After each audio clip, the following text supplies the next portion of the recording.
Oh, you got her, dude. She's down. Let's go. Dude, I just shot a deer of a lifetime. Freaking smoked him. One with nature, and if you're a believer, one with God. Definitely gets your heart pumping. Boy, you are in trouble. Fall Obsession Podcast. Well, welcome everybody to another week of our Fall Obsession podcast. I am Sam with Fall Obsession, your host for this week's episode. Really appreciate you guys taking the time to listen. If you're a new listener, welcome. We come out with a new podcast episode every single Monday morning. So be sure that you follow and subscribe and turn on your notifications so that you get notified every time we're bringing you guys new hunting and outdoor content. Here in recent weeks, we have been having some guests on our podcast to talk about some of the stuff they're doing for pre-season prep, getting ready for the fall hunting seasons on their land and everything. And this week we are once again going to be continuing that trend. So I'm with our very own field staffer, Kim Sullivan, this week. Kim, welcome back. Thank you. It's always a pleasure. Yeah, absolutely. Happy to have you back on here. Kim has joined us before on the podcast, guys. I believe it's episode 46. I feel unprepared now because I didn't look to make sure before we started this, but the episode's titled Picture Perfect, and that was a podcast where Kim joined us to recap some of her hunting that she's actually done out on the property that we're going to talk about today, and that I have confirmed that is episode 46, so you guys go back and check that out if you haven't already. So to kind of get into our conversation today, Kim, I'm going to somewhat turn over to you if you want to give people just kind of a brief idea of the area you hunt. You don't have to be super disclose a whole lot of information about it, but just to give folks the idea of kind of the terrain and some of the stuff that you guys are dealing with out there. Absolutely. So I am a Virginia hunter. I've never hunted anywhere outside of Virginia. The two main properties where we hunt and we manage are Franklin County and Pennsylvania County, which is Southwest Virginia. And Franklin County is our home base property. We can pretty much walk out of our door and go hunt. And it's about anywhere about 150 acres. And then Pennsylvania County is the county neighboring us, and it's about 20 minutes away as far as a drive, and that one is about 170 acres that we manage, and it's basically terrain, more or less flat terrain with a mixture of hardwoods and pines and fields and all of our food plots. I would say both properties we have about 6 to 8 food plots per property. So if that gives you an idea, we spend all summer long working on all of that and maintaining all of that. Yeah, I know you guys do a lot of work out there, and you post it regularly to your own social accounts. You send us some of your stuff too that we put on ours. But so all that is awesome. And like I said, you guys put a lot of work in out there. What are some of the long-term effects that you've seen as far as the caliber of deer? Because you've been doing this on these properties for a little while now. So what kind of changes have you seen over time with just the quality or the quantity, if any, of the deer out there? Yeah, so I actually was born and raised in Fredericksburg, Virginia, and I just recently moved here with my boyfriend about a year ago now. But I've been with him for 6 years, so I've been, in and out working these with him for 6 years. And prior to coming here, I did very little still hunting on my own. I hunted with dogs with a hunt club.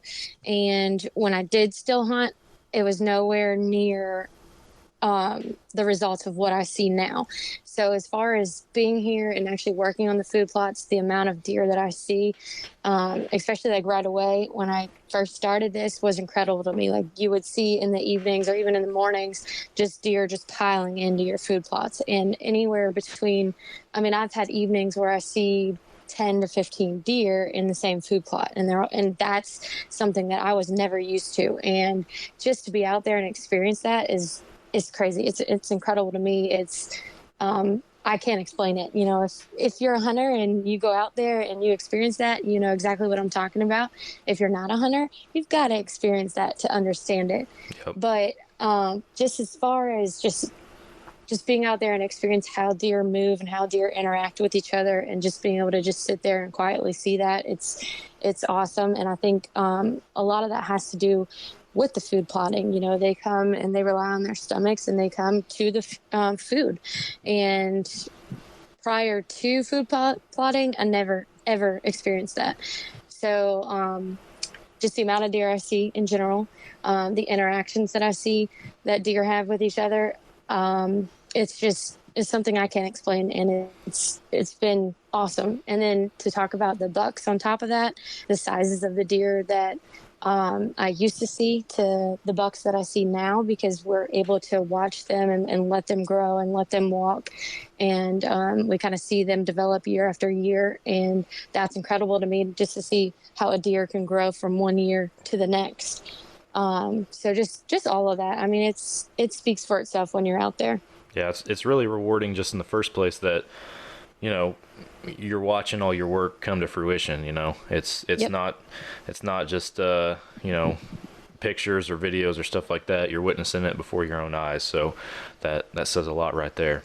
Yeah, and it pays off. You know, like you kind of get what you put in, and sometimes during the summer, I'm like, oh my gosh, this is so much work. But then when we're out there and we see what we see, it all just, you know, it's worth it in the end. Yeah, absolutely.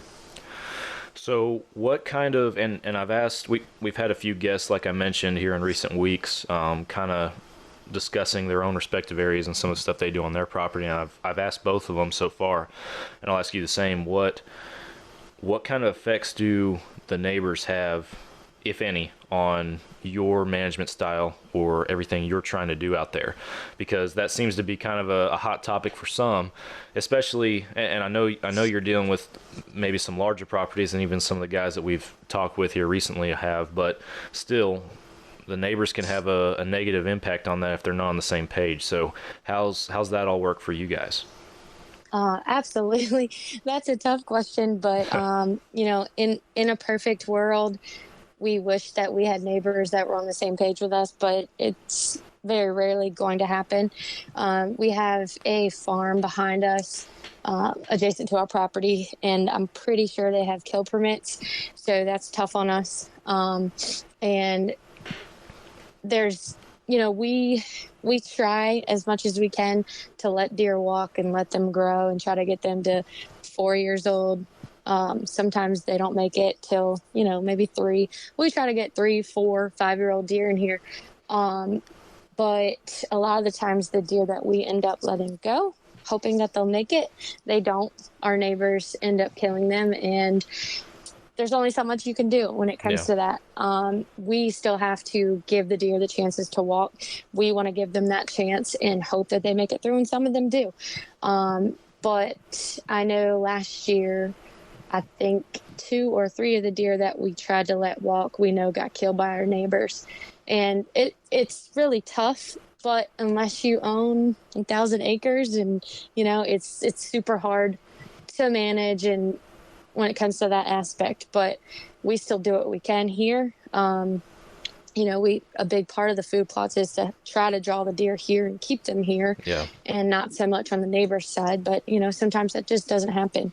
And like I said, in a perfect world, we wish our neighbors were on the exact same page as us, but a lot of the times they're not.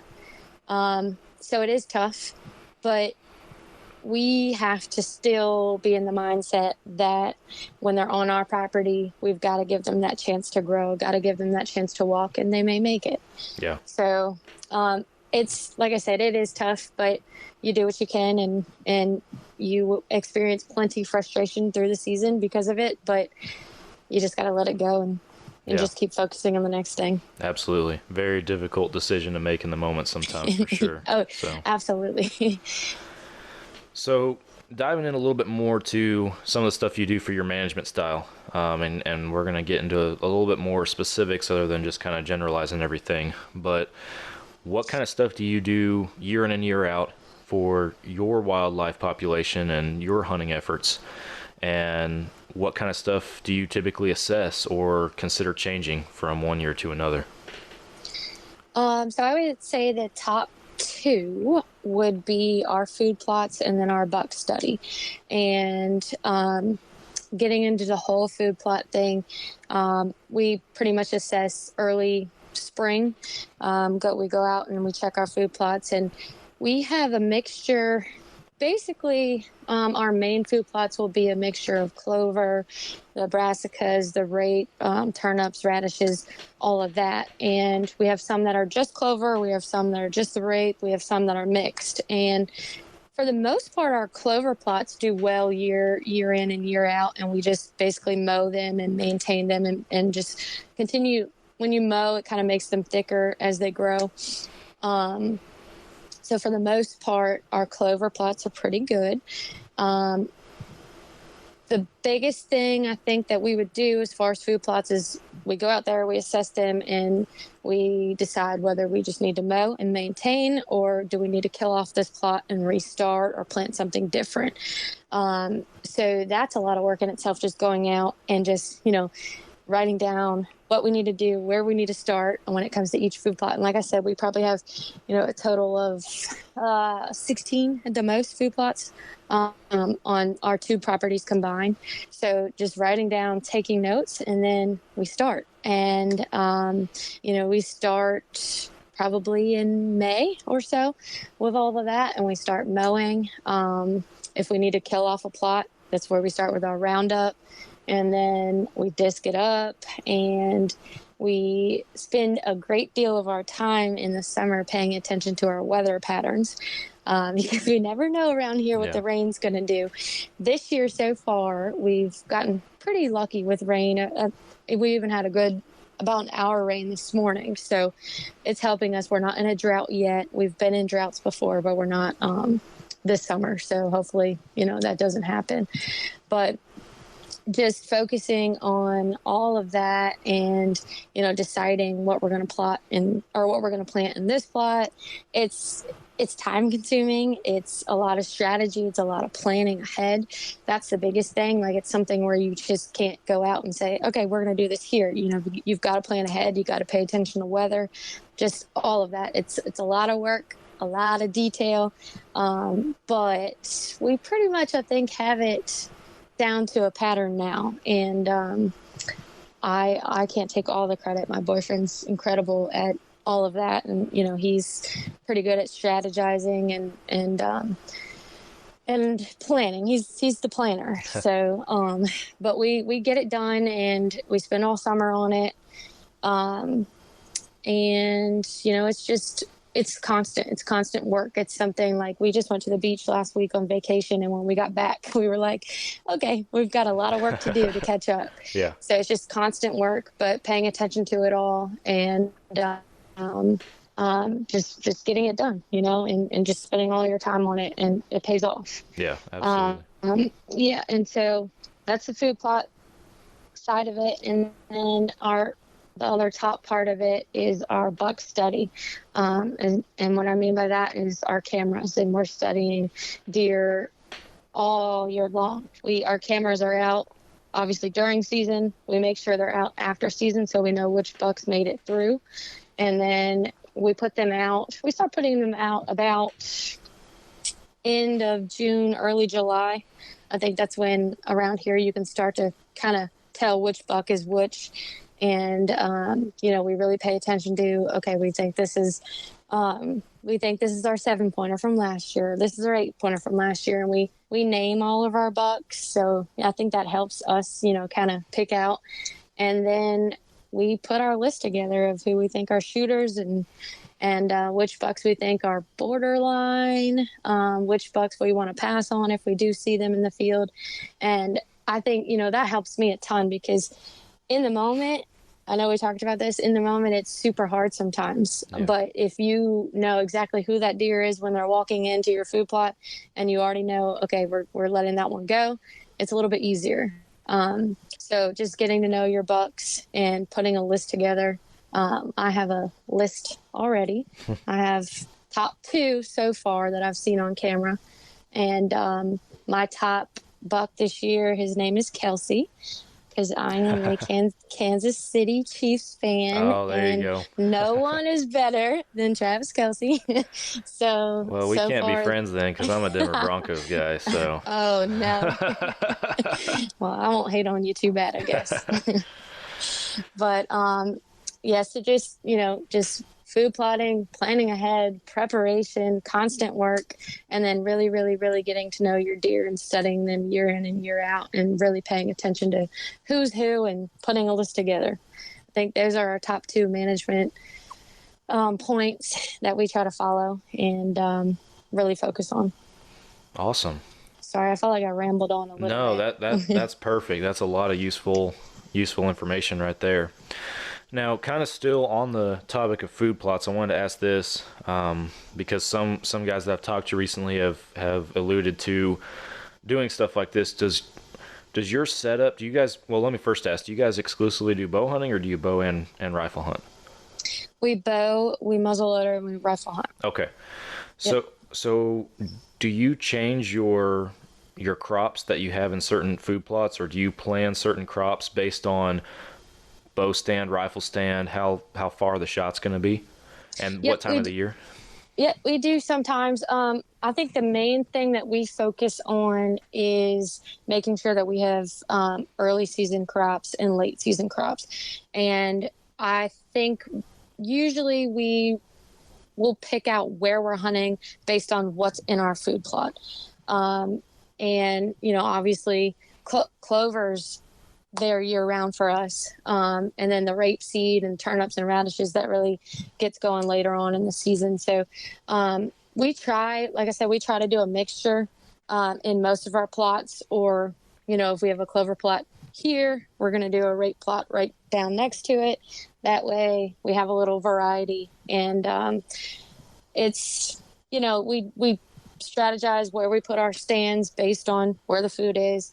We make sure that we have a stand near most of our food plots, or a tree that we're able to climb with our climber near those food plots. And that way we're able to access that when we can, especially late season. The deer are really, really on their feet moving and trying to hit the feeding areas pretty hard. So we make sure that we have the availability to be able to hunt right near those plots. Awesome.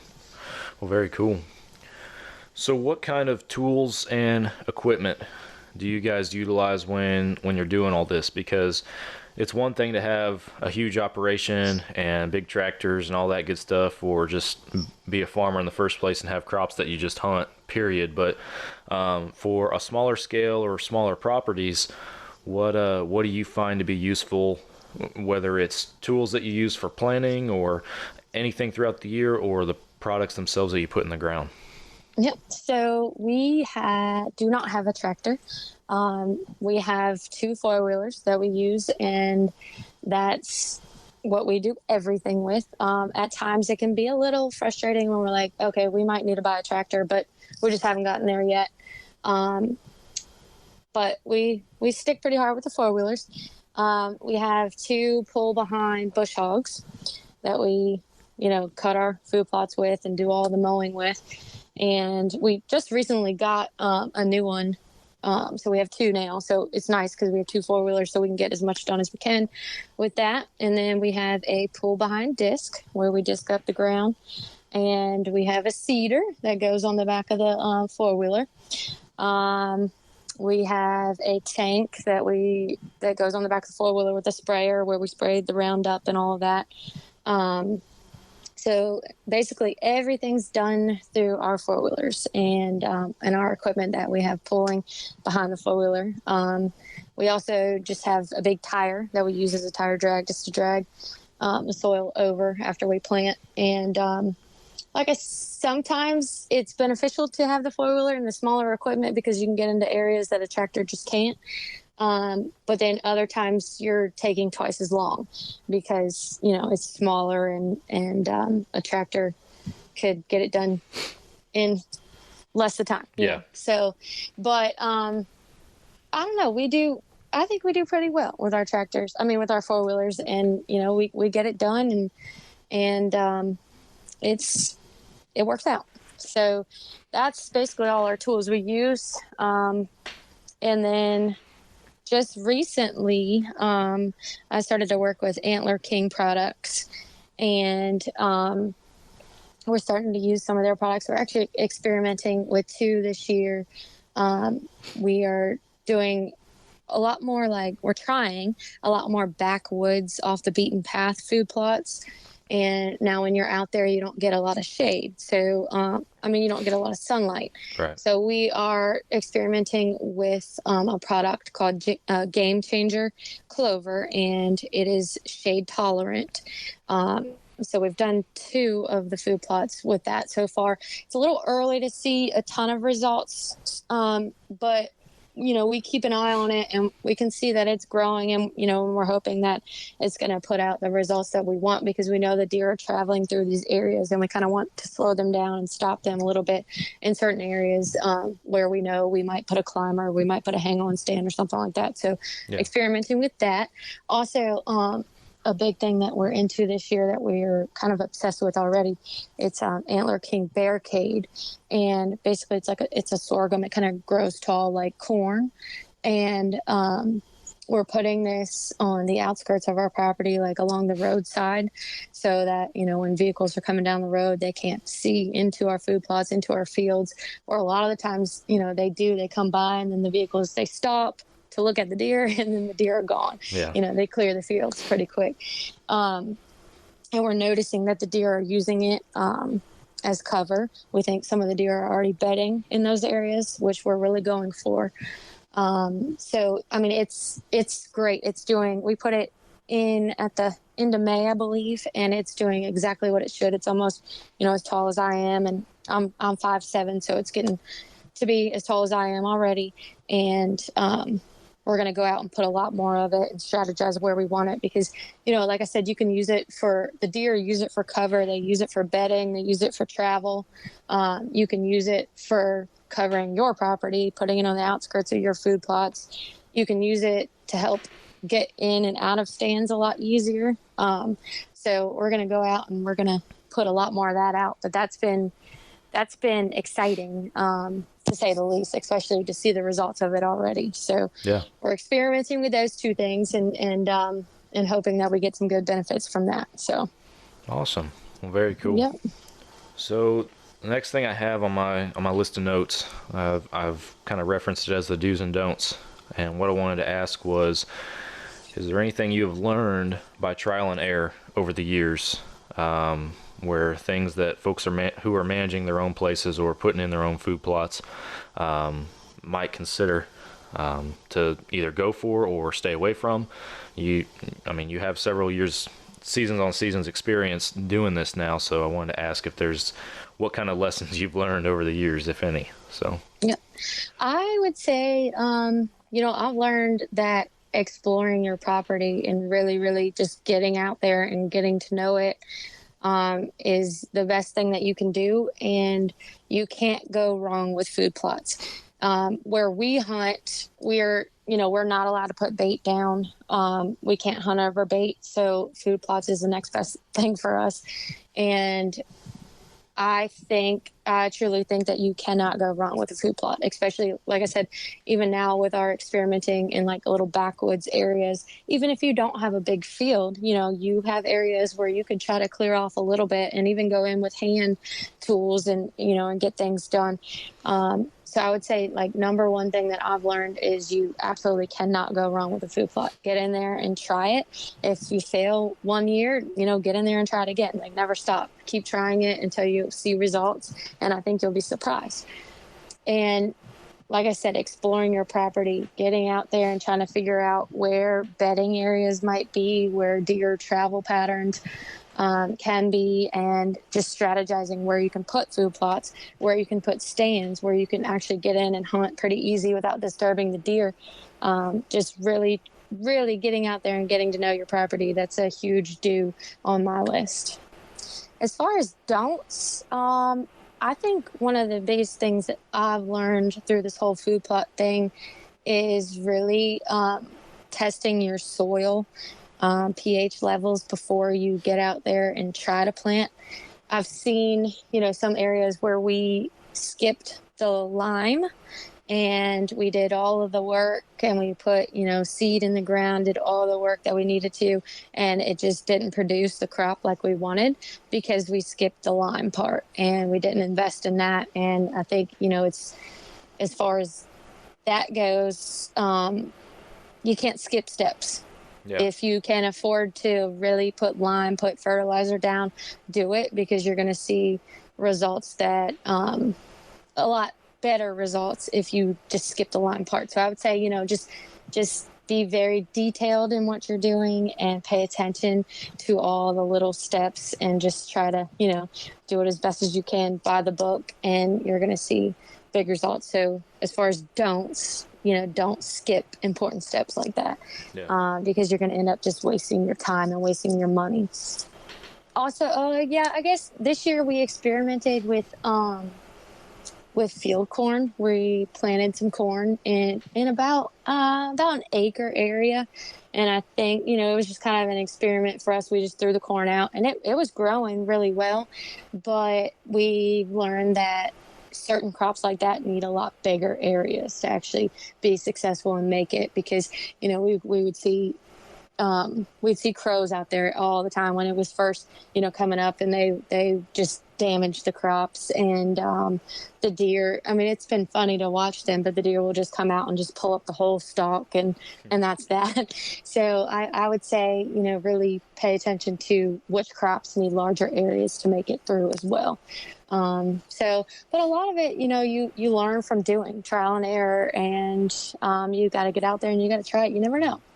So advice, just really get out there and try it, learn your property, put food plots down. If you fail, try it again next year.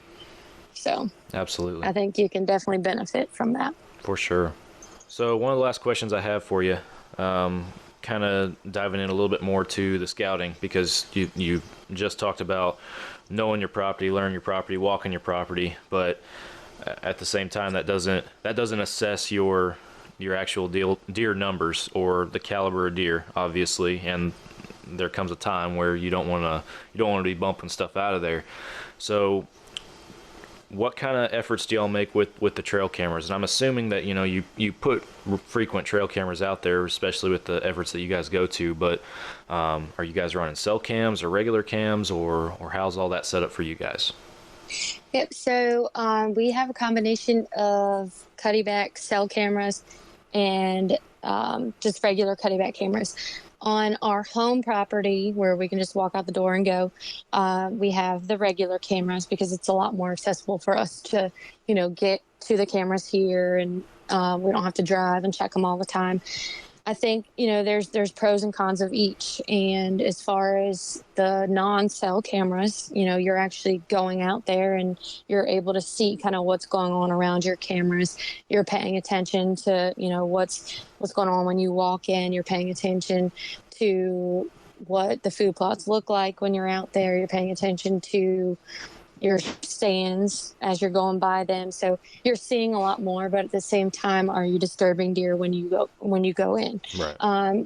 We have found, and some people might disagree with us on this, that we feel like we disturb deer less when we're going in with our four-wheelers than when we're walking in. And I think, the deer have kind of gotten used to our four-wheelers, and we've noticed that we go out there with our four-wheeler, we check our camera, we leave, and they're right back out there in the food plots. Whereas if we're walking in, they're gone and they don't come out for a while. So we feel like it's just something that they're used to now, and they're less disturbed by it. So, and we try, summertime, we're not as strict on going in scent free, which we probably should be.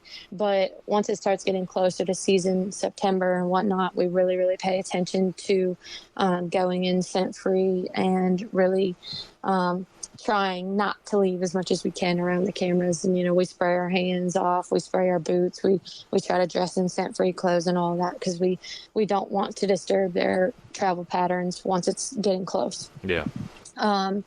Just touching base a little bit on here in Franklin County, where we have our non-cell cameras put out.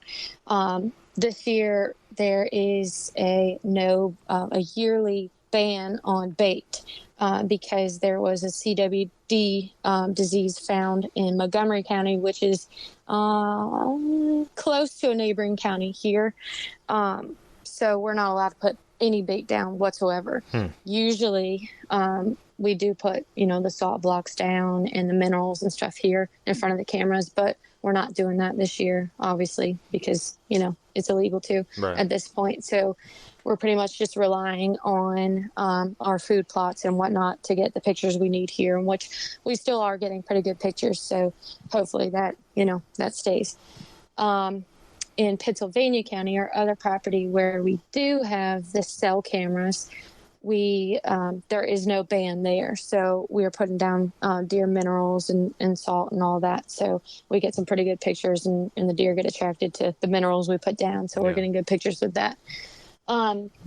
Last year was our first year with the CuddyLink cell cameras, and we have 4 of those, and it's a great system, especially when you can't get down there all the time to check your cameras.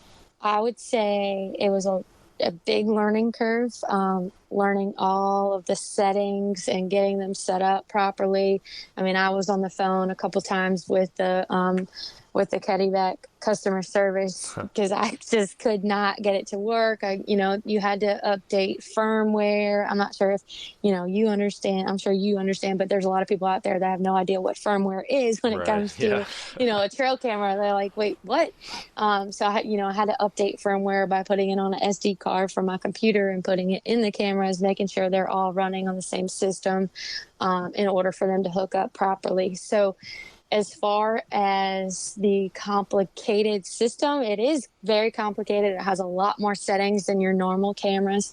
But once we got it up and got it running and got through all the frustration of that, it's been awesome. We set up an email. It sends the pictures to our email, and I think you can have it sent to your phone, text messages too, but we just like it email because it's less disturbing. You get on, you check it when you want to. Yeah. And you also have an account on your computer where you can go on your computer. You can delete your SD cards right from your computer on the cameras if they're getting full. It's a great system. I think, I think it's worth the money once you get it up and running. It's, it was certainly frustrating to begin with, but we've had no issues with it ever since. And they're great cameras. So pros and cons of that. Obviously, you're not out there as much. You're not really paying attention. You're not seeing what's going on, and you're just focusing on what the camera's telling you. And we all know as hunters that there's a lot more than out there than what the camera shows sometimes. So, you don't get all of that. But we love them, but at the same time, we love our regular cameras too. Yeah. So I think it's more or less what the hunter prefers and what's better for you. So basically each property we have 5 cameras, I would say. And that's tough too, maintaining cameras and batteries are expensive and all of that. So just maintaining all of that and, SD cards. And sometimes, we struggle with that. We struggle with SD cards. They always mess up on us. I don't know. So that can be frustrating in itself, but I think, we love it. We love it for getting to know our deer and really paying attention to the bucks that we have coming on our property. So like I said, I'm a very in the moment hunter, and I still freak out every time I see a buck coming towards me. So it's really important for me to know which ones are, who's who, and really paying attention to that out there. So yeah, cameras are a big plus for us. Yeah. So moral of the story is make sure you're set up before you start throwing them out there and you're miles away. Absolutely. Make sure you're out there. Make sure you've got it all hooked up, and don't leave until you do. And y'all can call me if y'all need help because I'm a pro now. Perfect. We'll point them in your direction. There you go.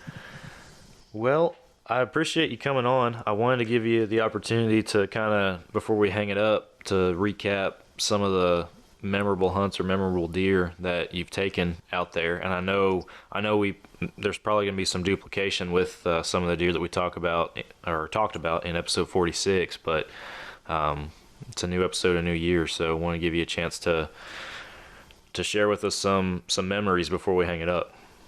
Absolutely. I'd say top 2 hunts for me were both here once I started all of this food plot stuff in Franklin County. And in 2016, I believe it was, in November, this will still be my favorite hunt ever, unless I get to kill Kelsey this year, my top buck.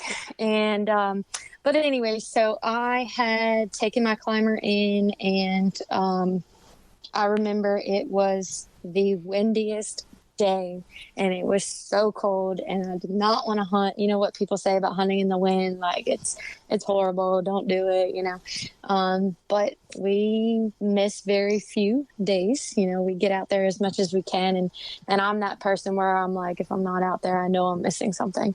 So I try to hunt as much as I can. And I took my climber and I climbed a tree that was about 30 yards off of one of our main food plots. And I remember I really didn't see much. I had my hood up and I was just shivering the whole time because I was so cold. And it was so windy, and I was trying to cover my face as much as possible. You can't hear anything out there on those days, so you really got to pay attention. Yeah. And I had one small buck come from the food plot and came underneath of me, and obviously let that buck go. I would have got in trouble if I shot that because it was tiny. Yeah. And but I was still at the point where that excited me. Even just a small buck, it still excited me because I hadn't killed much till that day. And I remember it was, starting to get close to dark, starting to get to the point where things kind of throw you off in the woods. And, you as a hunter, that a tree looks like a deer at certain angles and certain light. I just remember it was starting to get to that point, and I saw this big body move through the pines going out to the food plot. And I put my binoculars up, and the instant I put them up, I was like, that's a shooter. I didn't know who it was. I wasn't as familiar with the deer around here at that point, but I knew it was a shooter. And I put my binoculars down because I just remember just staring at the antlers, and I was like, oh my gosh, okay, I'm starting to freak out. Like, let me put my just calm down. And I'm already shivering from being cold. And then I just remember I start shaking because I'm so nervous and I'm anxious, and the buck is in the food plot walking away from me. And it was rifle season, and I could not get a clear shot.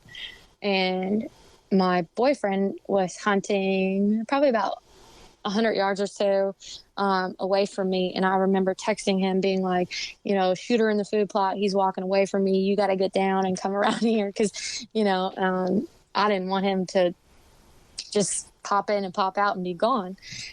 So he was like, get off your phone. And I was like, well, I'm just letting you know. And he was like, I'll try to get down. And I was like, okay. And then right after I put my phone in my pocket, the buck just makes a hard turn and comes into the woods behind me. And I remember, standing up in my climber and turning completely around and resting my gun on the cable of my climber. And, he came into the woods and paused and put his head down for one split second. And that's when I shot him, and he just dropped. And my boyfriend had gotten down. He was like trying to get over towards me, and he heard me shoot, and he called me. He was like, was that you? And I was like, yeah. And he was like, did you get him? I was like, yeah. And at that point, I still didn't know which buck it was. And when he got there, he was like, oh my God, that's Basket Case. It was a buck that we had named Basket Case, and had a lot of history with him. And he was, I think, a 6-year-old deer. And we had the property owners and my boyfriend actually had his sheds from 3 years old, 4 years old, 5-year-old, sheds, and so just a lot of history with the deer. And I was like, oh my gosh, they're, property owners are going to hate me because I just killed this deer. And they were like, no, it's better that somebody on the farm kills it than our neighbors, Yeah. So it was by far my biggest deer, and it still is to the day. It was an 11-pointer. He was super palmated, which was so cool to me because I really hadn't seen anything like that. He only scored, I think, like 115 because it was a Boone and Crockett scale, and he was classified as non-typical. So he didn't, score as well, but still the biggest deer by far for me. And that, I think that really started me on my journey of food plotting and being able to actually experience killing big bucks like that. Right. So, Yeah. Best memory. And then my second memory after that would be last year when I killed my first buck with my bow. And again, I was almost in the same area. I had climbed a tree with my climber, again, 30 yards or so off the same food plot, just a different direction.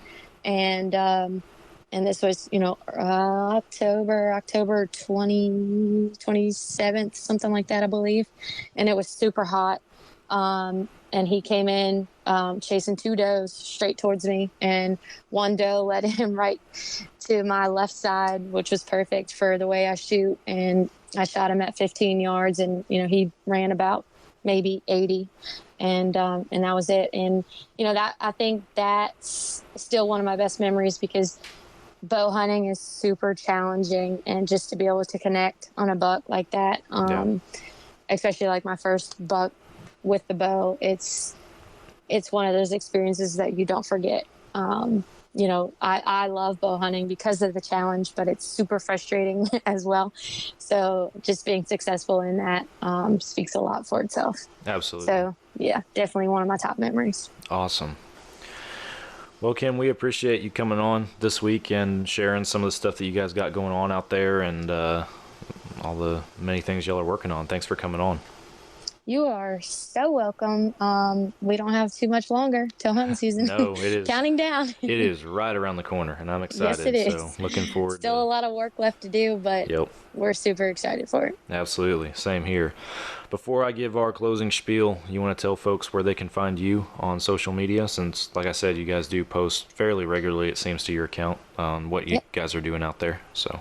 Absolutely. My number one, where I post most of my outdoors, is KS Outdoors on Instagram, and also my Facebook is Kimmy Sullivan.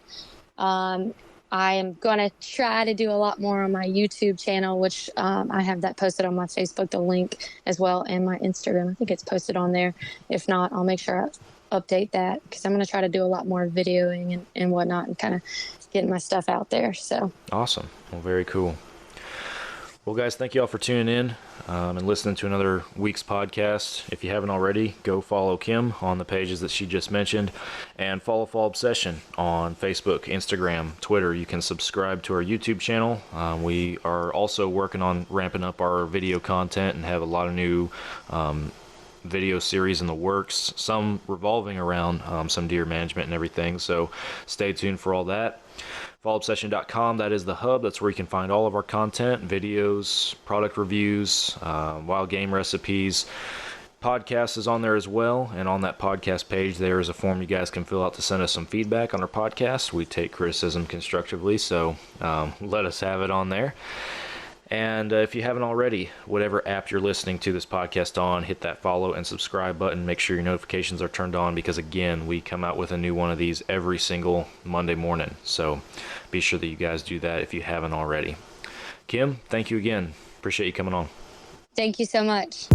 All right, guys, we'll catch you all again next week for another Fall Obsession podcast episode.